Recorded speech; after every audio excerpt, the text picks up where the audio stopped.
Hello and welcome to EB5 Investment Report. I'm Aimee Rios. The state of Michigan has recently become the second state behind Vermont to receive its USCIS designation as a regional center in an unprecedented 77 days. The State of Michigan EB5 Regional Center was created to help stimulate the economy through job creation in a state that has struggled to recover economically from the demise of the Motor City over the past few decades. Michigan's population has plummeted and hundreds of thousands of jobs have been lost. In 2013, the governor declared a financial emergency and filed for bankruptcy. Through the EB5 program, the state hopes to regain its economic stronghold through a variety of EB5-sponsored projects. We recently traveled to Michigan and spoke with Richard Rassel, chairman of the board of BUTZEL, who explained the significance of Michigan's EB5 Center and what types of projects they hope to attract. There are several reasons why I think an EB5 Center is significant, and a state-sponsored one with some real regulatory oversight is really a good thing. First, Michigan is a place that desperately needs immigration talent, and we will get talent and investment out of a state-sponsored EB5 Center. And secondly, actual investment opportunities abound in Michigan, and again, through the state-sponsored center, we will be able to guarantee the quality of the investments for the foreign investors. The type of projects we're trying to attract are those that will create jobs for Michigan and good, solid investment opportunities for foreign investors. And they can be across a industrial range. So the hospitality industry is one, but not exclusively that. So there can be manufacturing, which is a strong point in this region. Technology, which is a strong point in this region, and perhaps things as off the charts as student housing at universities and the like. The conception of a state-sponsored EB5 Regional Center in Michigan began years ago when Rassel began talks with the governor's office on ways to bring foreign investment opportunities to the state. Michigan got its designation through the leadership that came out of the governor's office. Some of us, myself included, started talking with the governor's staff several years ago about the possibility of enhancing investment opportunities in Michigan through the EB5 route. The governor got behind it. It made sense to him, got behind it, and he enlisted help in Washington. So Michigan was designated in 77 days, which I believe is a record probably by a magnitude of 3 of EB5 centers. But it was because it was going to be a quality center and this governor was behind it. The advantage to the investor through a state-sponsored regional center is the following.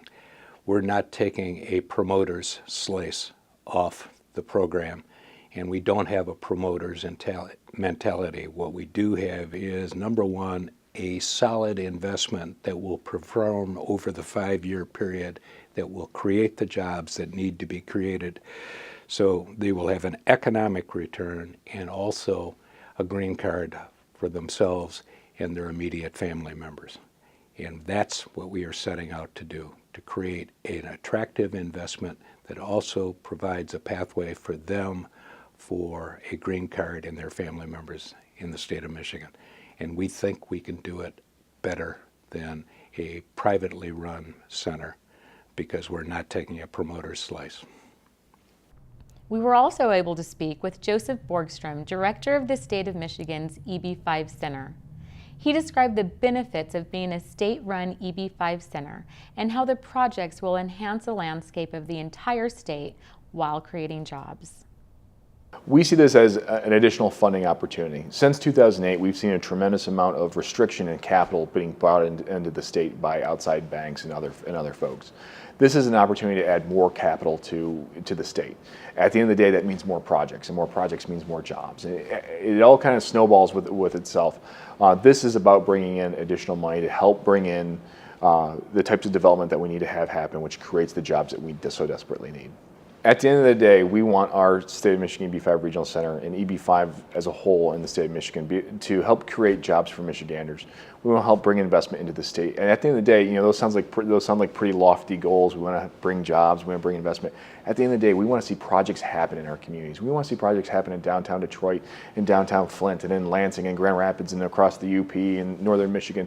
We want to see this affect Michigan in a very real way, in a very positive way, that we're bringing not only investment and jobs, but we're bringing in people that our state desperately needs. This is one of those programs where we can marry both our public policy on wanting to bring in more Michiganders with being able to create jobs. This brings in investment. This is going to help projects that were eyesores and now be, you know, crown jewels to point to. We want to turn Michigan around in this case and reinvent Michigan into a place where people want to come. They want to be here because there's good investment opportunities. There are good jobs here. We want to create the kind of Michigan that our great grandparents and grandparents came to. We want to create the kind of state that people want to be a part of. Borgstrom also told us the relationship and role the consulting firm Wright Johnson played in helping them receive their designation in just 77 days, when it typically takes 18 to 24 months. Well, we had really kind of, I would define it as kind of two portions of our relationship with Wright Johnson. One was kind of that formal application process. They did an econometric analysis on an exemplary project, which was phenomenal. It was able to allow us to show coverage for the entire state, which again was pretty unheard of, to be able to have 77 days to have the state, the entire state designated as part of that. But the other part of that was really kind of helping us. It was the coaching part of saying, you know what, you might want to think about this, you might want to think about that. It was all kind of the unwritten types of things that we needed to think through and talk through as we set up our organization that they were very helpful with.